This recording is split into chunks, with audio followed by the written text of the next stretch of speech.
இது நமது கேப்டன் தொலைக்காட்சியின் பிற்பகல் செய்திகளை வழங்குவதற்காக உமா சிவகுமார். முக்கிய செய்திகள்.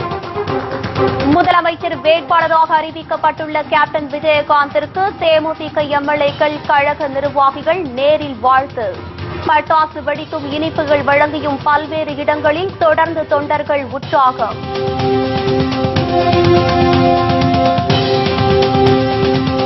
நெல்லையில் இன்று தொடங்குகிறது தேமுதிகவின் தேர்தல் அறிக்கை விளக்க பொதுக்கூட்டம். திருமதி பிரேமலதா விஜயகாந்த் சிறப்புரையாற்றுகிறார்.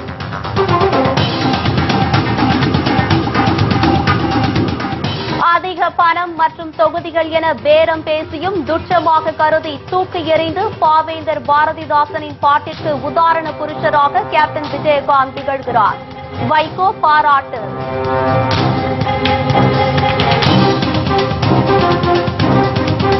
ஆளுநரை இன்று சந்திக்கிறார் மெஹபூபா முஃப்தி. விரைவில் முதலமைச்சராக பதவியேற்க முடிவு.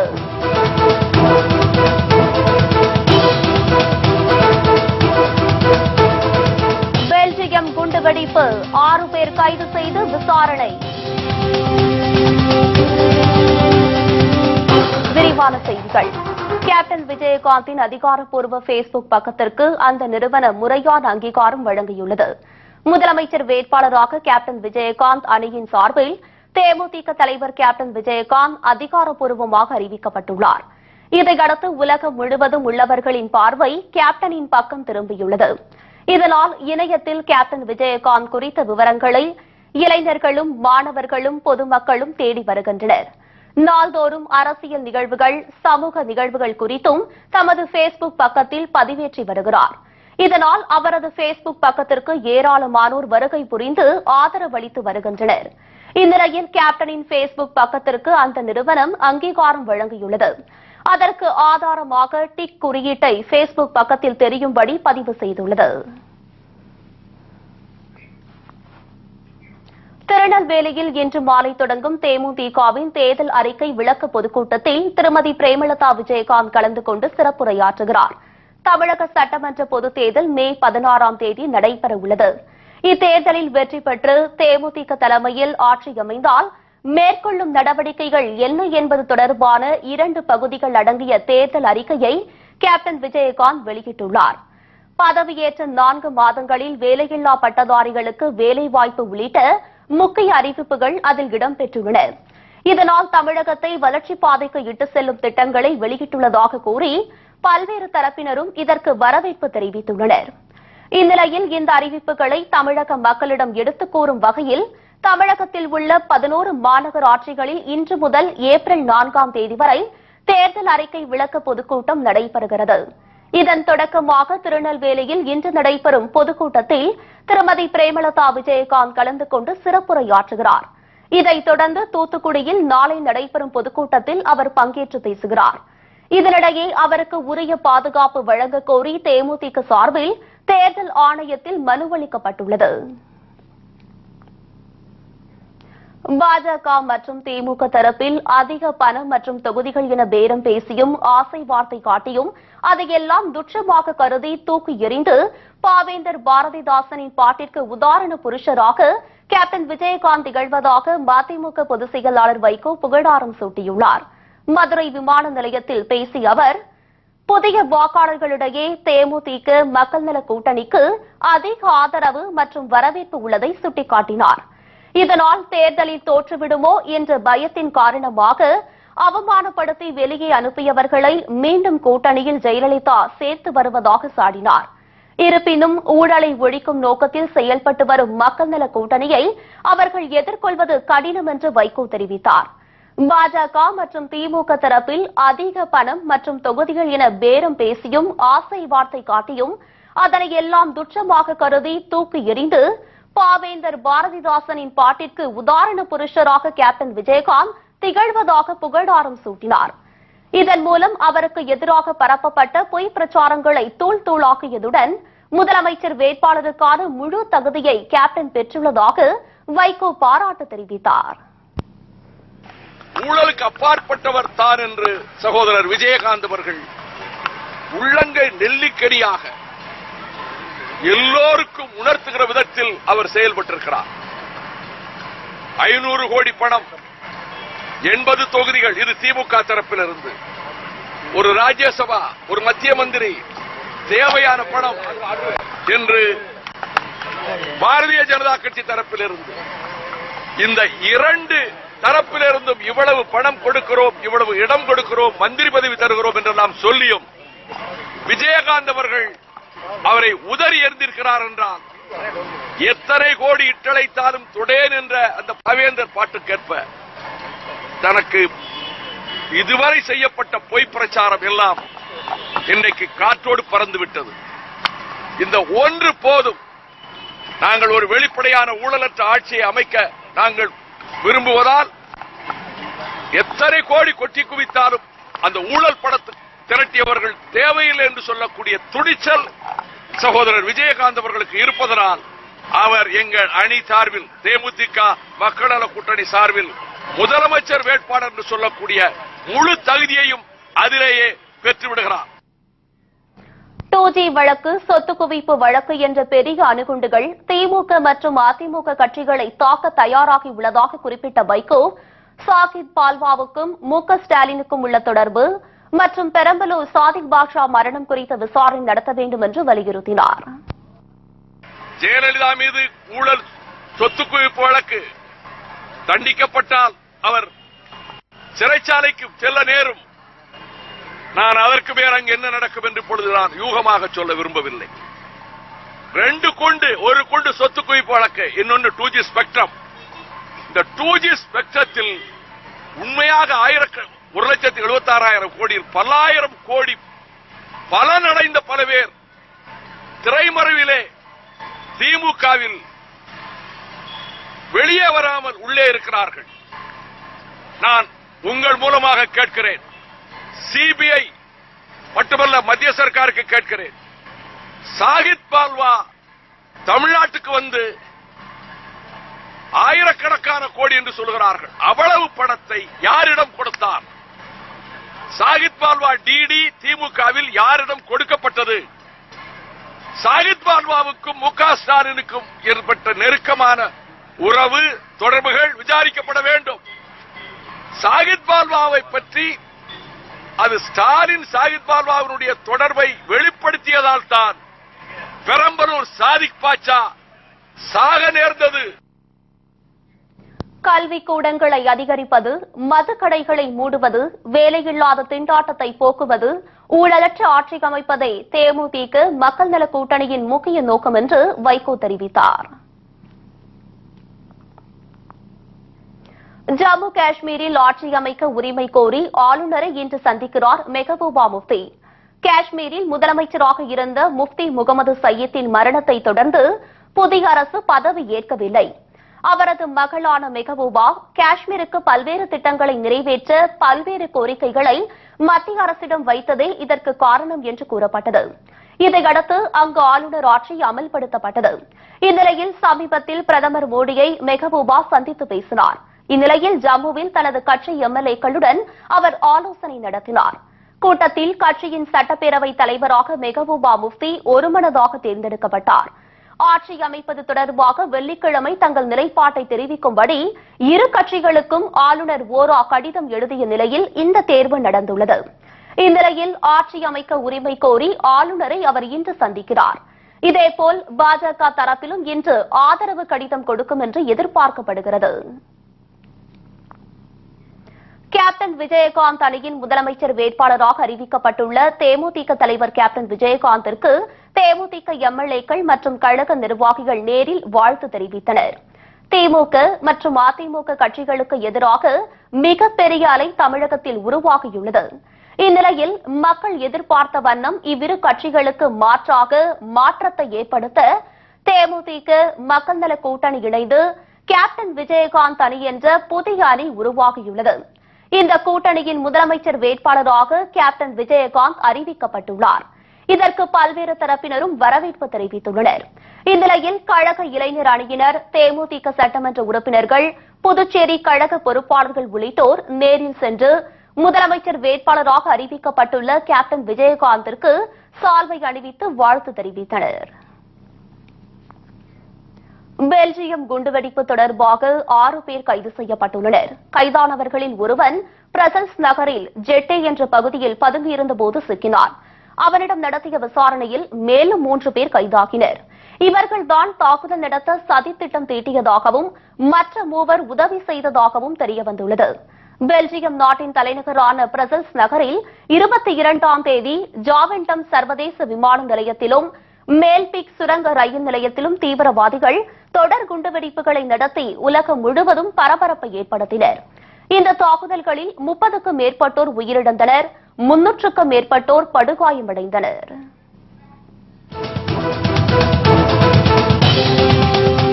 வீட்டின் பூட்டை உடைத்து 60 சவரன் நகைகள் கொள்ளை, மர்ம நபர்கள் கைவரிசை.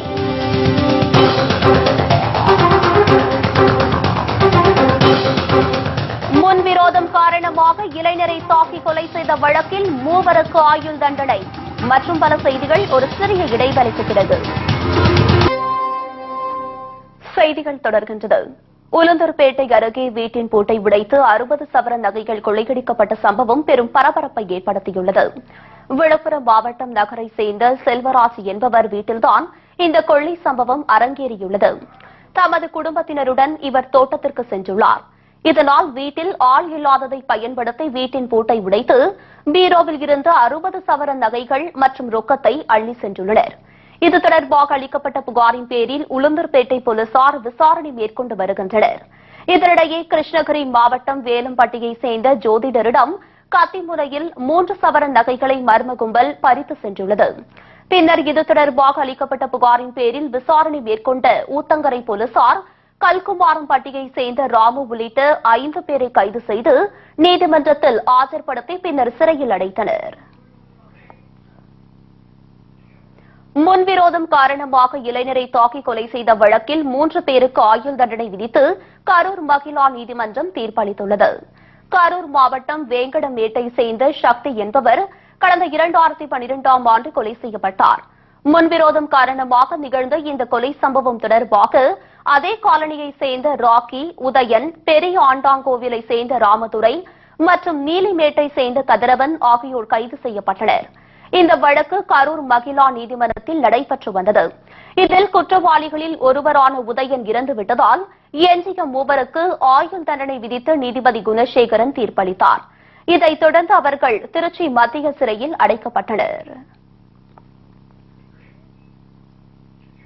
திராட்சை சாகுபடியை ஊக்குவிக்க அரசு உரிய நடவடிக்கை எடுக்க வேண்டும் என்று தருமபுரியில் திராட்சை விவசாயிகள் கோரிக்கை வைத்துள்ளனர். தருமபுரி மாவட்டம் பூட்டுக்காரன்தோப்பு, சோகத்தூர் உள்ளிட்ட பல்வேறு பகுதியில் ஏராளமான விவசாயிகள் ஆர்வத்துடன் திராட்சை சாகுபடி செய்து வருகின்றனர். இந்நிலையில் அறுவடை சீசன் நெருங்கி வரும் நிலையில் போதிய மழை இல்லாததால் திராட்சை செடிகள் கருகி வருவதாகவும் கொளுத்தும் வெயிலில் தண்ணீரை கொடுத்து வாங்கி வருவதாக விவசாயிகள் வேதனை தெரிவிக்கின்றனர். மேலும் வெளி மாநிலங்களில் இருந்து திராட்சை இறக்குமதி செய்வதால் கடந்த ஆண்டை விட இந்த ஆண்டு விலை சற்று குறைவாகவே உள்ளதாக தெரிவிக்கும் விவசாயிகள் திராட்சை சாகுபடியை ஊக்குவிக்க உரிய நடவடிக்கை எடுக்க வேண்டும் என்று அரசுக்கு கோரிக்கை வைத்துள்ளனர். நாங்க பன்னீர் திராட்சை போட்டுன்னு இருக்கிறோங்க. தருமபுரி மாவட்டத்துக்குள்ள யாரும் இங்க கிடையாது, எங்களுக்கு மட்டும்தான் இருக்குது. தண்ணி தான் கொஞ்சம் பற்றாக்குறை இருக்குது, மாற்றலும் கம்மியா இருக்குது. மகாராஷ்டிரா பழம் வரதுனால கொஞ்சம் விலை கம்மியா இருக்குது. அதுதான் கேக்குறாங்க விரும்பி, இது கொஞ்சம் விரும்பி கேட்க மாட்டாங்க. அதனால கொஞ்சம் மாசம் கம்மி வரதுன்னா நாங்க 60 ரூபாய் போடுறோங்க. மழை இல்ல, மழையை தான் எதிர்பார்க்கறோங்க முக்கியமா. தேமுதிக தலைவர் கேப்டன் விஜயகாந்த் முதலமைச்சர் வேட்பாளராக அறிவிக்கப்பட்டதை வரவேற்று பொதுமக்களுக்கு இனிப்புகள் வழங்கி தேமுதிக தொண்டர்கள் தங்களது மகிழ்ச்சியை உற்சாகத்துடன் வெளிப்படுத்தினர். தேமுதிக மக்கள் நல கூட்டணியிடையே தொகுதி உடன்பாடு ஏற்பட்டதற்கு வரவேற்பு தெரிவித்து தமிழகம் முழுவதும் தொண்டர்கள் இனிப்புகள் வழங்கியும் பட்டாசு வெடித்தும் மகிழ்ச்சியை வெளிப்படுத்தி வருகின்றனர். அதன் ஒரு பகுதியாக சென்னை திருவேற்காடு பகுதியில் தேமுதிக நகர செயலாளர் மகேந்திரன் தலைமையில் தேமுதிக தொண்டர்கள் பொதுமக்களுக்கு இனிப்பு வழங்கி தங்களின் மகிழ்ச்சியை வெளிப்படுத்தினர்.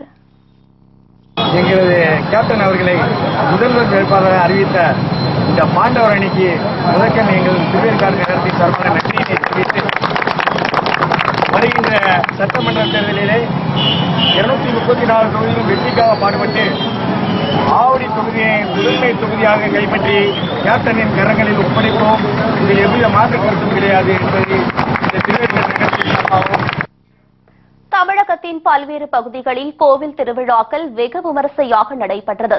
ஏராளமான பக்தர்கள் கலந்து கொண்டு சுவாமி தரிசனம் செய்தனர். ஜோலார்பேட்டையில் நாற்றம்பள்ளி அருகே பச்சூர் பகுதியில் ஸ்ரீ சென்றாய சுவாமி ஆலயத்தில் 87 ஆண்டு ரத உற்சவம் சிறப்பாக நடைபெற்றது. இதில் ஏராளமான பக்தர்கள் கலந்து கொண்டு தேரை வடம் பிடித்து இழுத்து சுவாமி தரிசனம் செய்தனர். விழாவுக்கு பலத்த போலீஸ் பாதுகாப்பும் ஈடுபடுத்தப்பட்டனர்.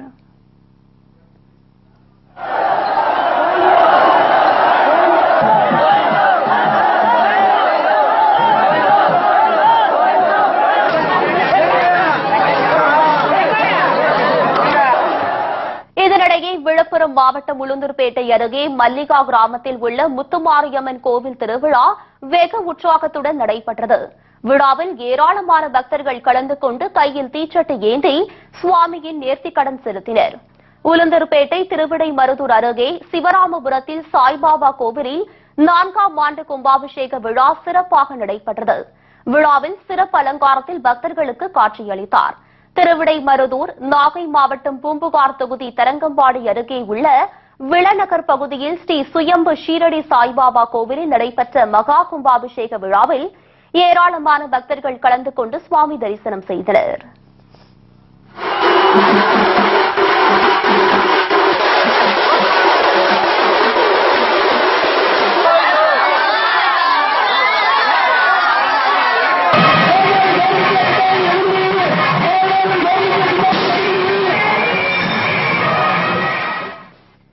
புதுக்கோட்டை அருகே வாராப்பூர் முருகன் கோவில் பங்குனி திருவிழாவில் இருவேறு சமூகத்தினரிடையே ஏற்பட்ட மோதலில் படுகாயமடைந்தவர்கள் மருத்துவமனைக்கு அனுமதிக்கப்பட்டுள்ளனர்.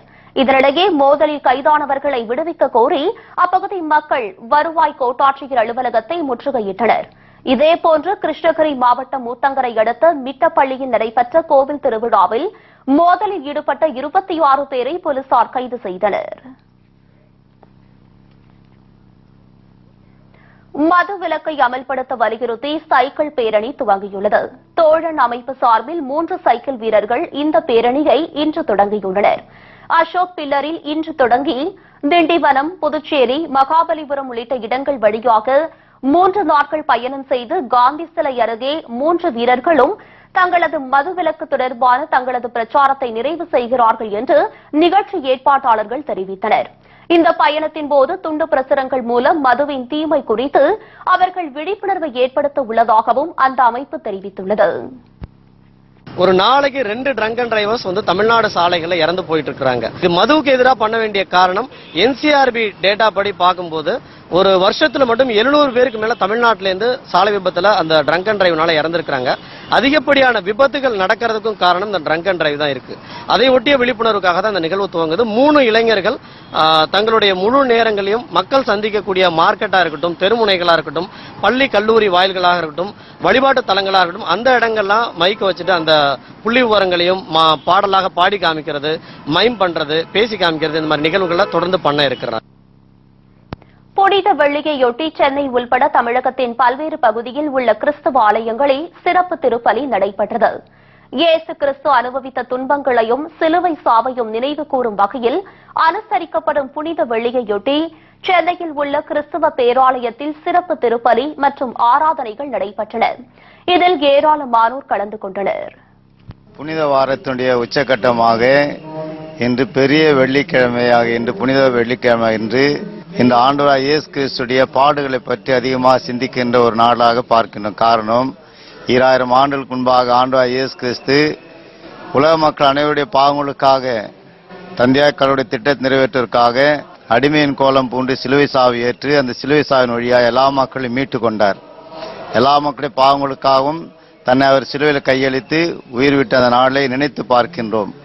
அதன் வழியாக எங்களுக்கு மீட்பு கொடுத்தவர் ஆண்டவராய் இயேசு கிறிஸ்து ஒருவர்தான் என்பதை எல்லா மக்களும் உணர்ந்து இந்த நாளிலே தியானிக்கின்றார்கள், ஆராதனையில் பங்கேற்கின்றார்கள்.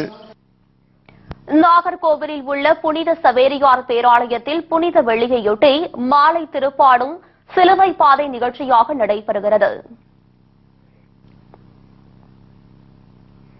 தமிழகத்தில் 100% வாக்குப்பதிவினை உறுதி செய்யும் வகையில் பொதுமக்களிடையே விழிப்புணர்வு ஏற்படுத்தும் வகையில் நடைபெற்ற பேரணியில் கல்லூரி மாணவர்கள் பலர் பங்கேற்றனர். தமிழகத்தில் வருகிற மே மாதம் 16ஆம் தேதி சட்டமன்ற தேர்தல் நடைபெற உள்ளது. இதையொட்டி 100% வாக்குப்பதிவை உறுதி செய்யும் வகையில் தேர்தல் ஆணையம் பல்வேறு விழிப்புணர்வு நிகழ்ச்சிகளை மேற்கொண்டு வருகிறது. இதன் ஒரு பகுதியாக காஞ்சிபுரத்தில் கல்லூரி மாணவர்கள் பங்கேற்ற விழிப்புணர்வு பேரணி நடத்தப்பட்டது. இதில் கலந்து கொண்ட மாணவர்கள் வாக்களிப்பதன் அவசியம் குறித்து பொதுமக்களிடையே விழிப்புணர்வை ஏற்படுத்தினர். ஒரு பகுதியாக வாக்காளர் விழிப்புணர்வு முகாம் நடைபெற்றது. நமது மாணவர்கள் ஒவ்வொரு வீதியாக வலம் வந்து ஒவ்வொரு வீட்டிலும் வாக்காளர்கள் வாக்களிக்க வேண்டிய அவசியத்தை வலியுறுத்தி துண்டு பிரசுரங்களை வழங்கினார்கள். பகுதியில் உள்ள வாக்காளர்கள் அனைவரும் வாக்காளர் பட்டியலில் பெயர் சேர்க்குமாறும் அறிவுறுத்தியிருக்கின்றோம். தருமபுரி மாவட்டத்தில் போதிய பருவமழை இல்லாததாலும் நோய் தாக்கத்தாலும் மா விளைச்சல் கடுமையாக பாதிக்கப்பட்டுள்ளதால் விவசாயிகள் வேதனை அடைந்துள்ளனர். தருமபுரி மாவட்டத்தில் கரும்பு, மஞ்சள், வாழை மற்றும் நெல்லுக்கு அடுத்தபடியாக மா உற்பத்தியை விவசாயிகள் பரவலாக மேற்கொண்டு வருகின்றனர். குறிப்பாக பாலக்கோடு, மாரண்டஹள்ளி, சீதியம்பட்டி, காரியமங்கலம், அனுமந்தபுரம் போன்ற பகுதிகளில் சுமார் 15,000 ஹெக்டேர் பரப்பளவில் செந்தூரம், காதர், நீளம், மல்கோவா, பீத்தர் ஆகிய ரகங்களை விவசாயிகள் உற்பத்தி செய்து வருகின்றனர். இந்நிலையில் கடந்த வடகிழக்கு பருவமழை ஓரளவு பெய்ததை அடுத்து பட்டுப்போன மாமரங்கள் துளிர்விட ஆரம்பித்தது. இதையடுத்து விவசாயிகள் பணிகளை மேற்கொண்ட நிலையில் தற்போது இலை சுழலியான் எனும் நோய் தாக்கப்பட்டு மாமரங்கள் அழிந்து வருகின்றது. இதனால் விவசாயிகள் பெரும் கவலை அடைந்துள்ளனர். பனிக்கு நல்லா பூ வந்துச்சுங்க. இப்ப அந்த வெயில் ஸ்டார்ட் ஆன உடனே எல்லாம் பூ பூரா கீழே விழுந்து பிஞ்சு விழுந்துருச்சுங்க. எவ்வளவு தண்ணி விலைக்கு வாங்கி ஊத்தியும் என்ன பண்ணாலும் ஒன்றும் காப்பாற்ற முடியலைங்க பிஞ்சு. அதனால இந்த ஏரியாவில் இந்த தூள்செட்டி ஏரி தண்ணி இது தென்பெண்ணை தண்ணி திருப்புறன்னு சொன்னாங்க. இது வரைக்கும் கவர்மெண்ட் எந்த நடவடிக்கை எடுக்கல. விவசாயிகள் பூரா ரொம்ப நொந்து போய் கிடக்குறாங்க. ஏரிகள்லாம் வறண்டு போய் கிடக்குது. அதனால விவசாயிகள் ரொம்ப மோசமான நிலைமையில இருக்கிறோம். கடன் வாங்கின கடத்தை திருப்பி கொடுக்க முடியல. 2 மாதங்களில் மா அறுவடை பணி துவங்க உள்ள நிலையில் நோய் தாக்கத்தின் காரணத்தாலும் மழை இல்லாததாலும் மாங்காயின் தரம் குறைவதோடு நல்ல விலை கிடைக்குமா என்ற கேள்வியும் விவசாயிகள் மத்தியில் எழுந்துள்ளது.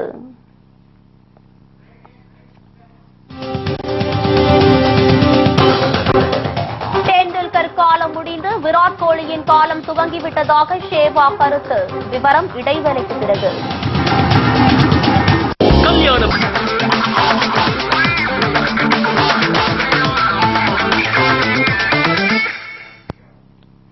செய்திகள் தொடர்கின்றது. டெண்டுல்கர் காலம் முடிந்து விராட் கோலியின் காலம் துவங்கிவிட்டதாக இந்திய அணியின் முன்னாள் வீரர் ஷேவாக் தெரிவித்துள்ளார். அடுத்த சச்சின் டெண்டுல்கராக விராட் கோலி நிச்சயம் உருவெடுப்பார் என்றும் அவர் தெரிவித்தார். அனைத்து போட்டிகளிலும் சிறப்பான ஆட்டத்தை வெளிப்படுத்தி விராட் கோலி உலகின் முதல்நிலை வீரராக திகழ்வதாக புகழாரம் சூட்டியுள்ள ஷேவாக், டெண்டுல்கரின் காலம் என்று சொன்னவர்கள் இப்போது விராட் கோலி காலம் என்று சொல்ல தொடங்கிவிட்டதாக, தற்போது கோலியின் காலம் தொடங்கிவிட்டதாகவும் அவர் கூறினார். இத்துடன் செய்திகள் நிறைவடைகிறது. மீண்டும் செய்திகள் மாலை 6 மணிக்கு. உண்மை செய்திகளை உள்ளது உள்ளபடி உடனுக்குடன் தெரிந்து கொள்ள நமது கேப்டன் நியூஸ் தொலைக்காட்சியை பாருங்கள். வணக்கம்.